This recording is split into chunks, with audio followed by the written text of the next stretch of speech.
amis, aujourd'hui je vais vous présenter les leçons de l'unité 4, la multiplication des végétaux, selon le sommaire suivant. Sommaire 1. Introduction. 2.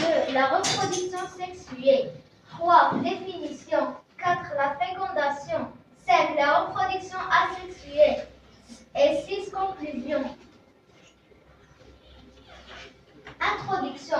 Les végétaux, comme tout être vivant, ils se reproduisent. Aujourd'hui, dans cet exposé, je vais parler de la reproduction des plantes qui se divisent en deux types, sexuées et asexuées. 1. La reproduction sexuée des plantes. Définition. La reproduction sexuée concerne la majorité des plantes, notamment à fleurs, et se fait par les graines. À l'origine, deux cellules sexuelles, mâle et femelle, produites par la plante parent. Fusion. C'est la fécondation qui entraîne la transformation de la fleur en fruit contenant la graine. 2. De la fécondation à la graine. Les fleurs de la plupart des plantes portent des fleurs hermaphrodites, c'est-à-dire comprenant des organes reproducteurs mâles et femelles, étamines et pistils. Elles peuvent s'autopolliniser ou être fécondées par un autre sujet de la même espèce. D'autres plantes ont des organisations différentes.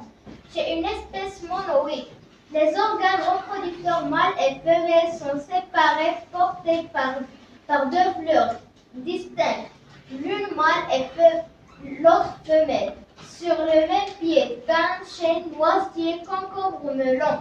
Chez une espèce dioïque, les fleurs mâles et femelles apparaissent sur des plantes séparées, peupliers, asperges, épinards. La partie mâle, constituée par les étamines, antères et filets, va libérer du pollen. Et pour que la fécondation se produise, le pollen doit atteindre la partie femelle, appelée pistil, ovaire, style et stigmate.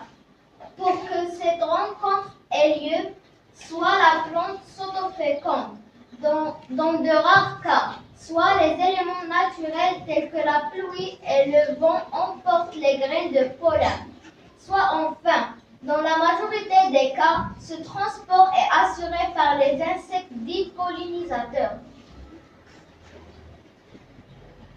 2. La reproduction asexuée. La reproduction asexuée correspond à une multiplication végétative, c'est-à-dire sans graines. Le bouturage, par exemple, par lequel on coupe un morceau de tige de rhizome, en fait partie, ou le marcodage aérien ou souterrain, qui conduit au développement d'un bourgeon sur une portion de tige enracinée, tout en étant encore sur la plante de départ. La production de stolons et de bulbes relève aussi de la reproduction asexuée. Conclusion. Dans le but de se multiplier, les plantes se reproduisent par deux méthodes, qu'elles soient sexuelles